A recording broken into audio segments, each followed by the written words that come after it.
Leader साहब। Chairman साहब, मौलाना ताउर रहमान साहब इस इशू पर बात करेंगे।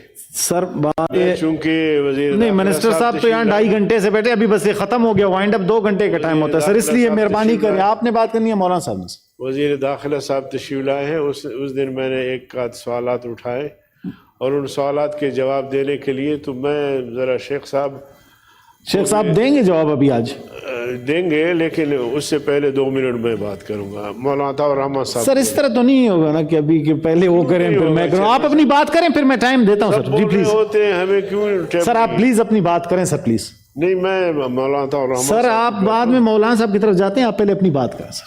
मौलाना ताउर रहमान साहब आप बात करें। सर हैदरी साहब, फिर आपको मैं टाइम नहीं दे सकूंगा सर। थैंक यू जी। जनाब मौलाना ताउर रहमान साहब सर।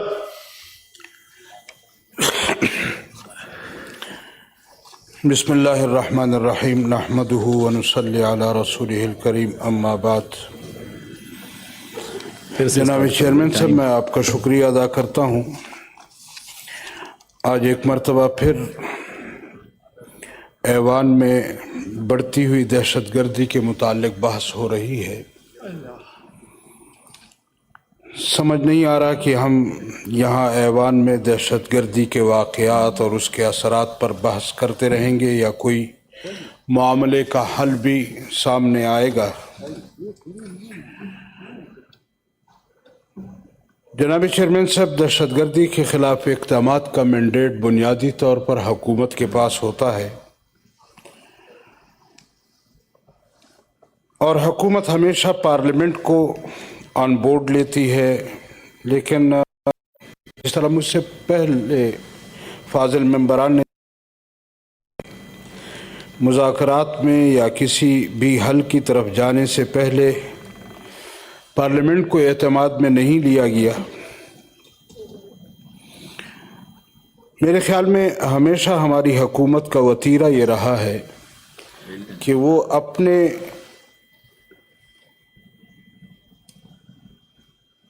आईनी पार्लियामेंट से मशवरे के बजाय अपने अक्ल को बुनियाद इक़दामात करती रहती है और समझती यह है कि शायद हम किसी के भी पाबंद नहीं हैं। हालांकि सूरत हाल ये है कि आज तक इनसे पेट्रोल और चीनी की कीमतें कंट्रोल नहीं हो रही, तो मुल्क में ये लोग दहशतगर्दी को क्या कंट्रोल करेंगे। मेरी तो राय ये होगा कि जिस तरह गुज़श्ता दिनों में प्राइम मिनिस्टर साहब ने कहा कि मैं बाहर ज़्यादा ख़तरनाक हूँ, उनको अगर बाहर भेज दिया जाए तो ज़्यादा बेहतर होगा, क्योंकि हुकूमत पे तो हमने उन्हें देख लिया कि वो कितने ख़तरनाक हैं।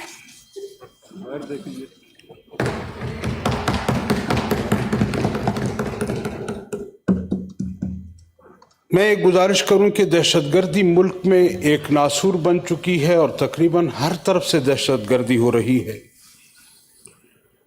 कौमियत की बुनियाद पर हो, लिसानियत की बुनियाद पर हो, सूबाइयत के नाम पर हो, दहशतगर्दी होती रहती है। लेकिन जब यहाँ एक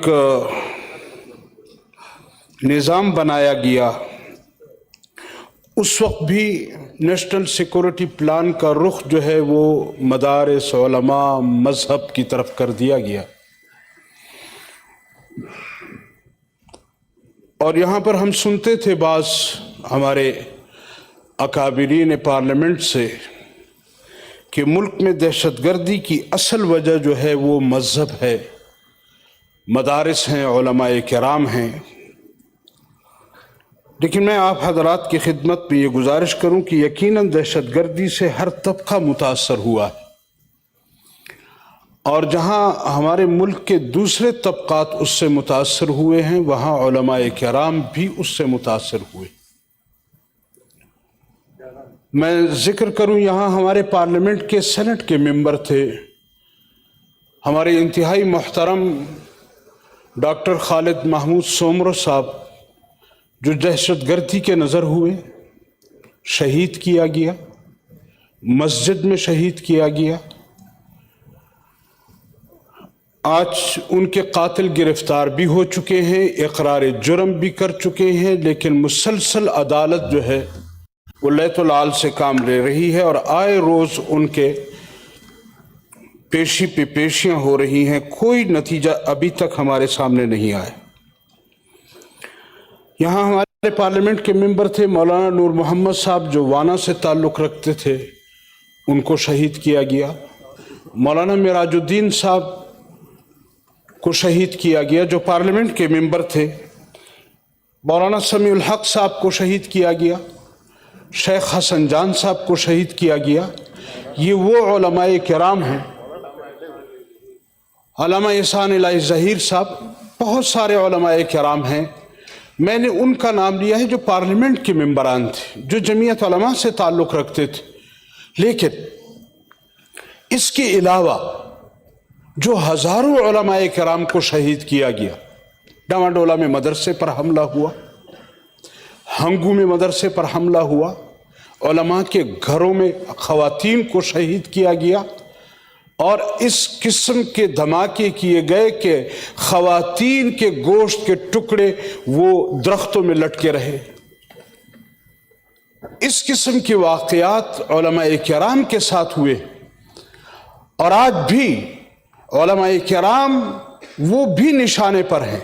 لہٰذا دہشت گردی کو صرف مذہب کے نام پر مدارس اس کا رخ پھیر دینا، نیشنل سیکورٹی پلان کے تحت بھی صرف علماء مدارس کو ٹارگٹ کیا گیا۔ ہم اس حق میں ہیں کہ کوئی بھی انکوائری ہو، کوئی بھی وہ ہو، ہمیں چاہیے کہ ہم اس میں بلا امتیاز اس کا تجزیہ کریں کہ ہماری ملک میں دہشت گردی آئی کہاں سے، کیوں ہم آج پورے خطے میں نہتے ہیں۔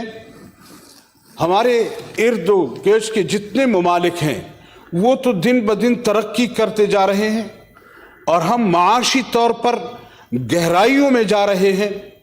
میرے خیال میں ہمارے اس دہشت گردی میں ملوث ہونے یا اس ملک کو معاشی طور پر تباہ کرنے میں ہم اپنے حکومت سے گلہ کریں گے کہ انہوں نے وہ رویہ، وہ طریقہ اختیار نہیں کیا جو ہونا چاہیے۔ پارلیمنٹ میں ہمیں پارلیمنٹ کی طرف متوجہ ہونا چاہیے۔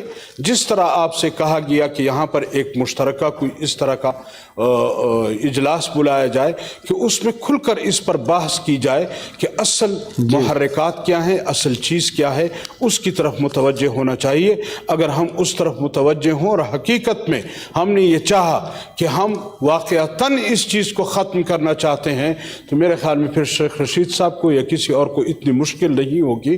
شیخ رشید صاحب کو، یہ وہ ہمارے بھائی ہیں کہ جس کے بارے میں وزیر اعظم صاحب نے کہا تھا، شیخ صاحب تھینک یو جی، بہت مہربانی، پرسنل مولانا صاحب نے کہا، تھینک یو سر، ایک منٹ جی، شیخ صاحب ناراض نہ ہو تو thank you sir, thank you sir, thank you sir, thank you sir, بہت مہربانی سر۔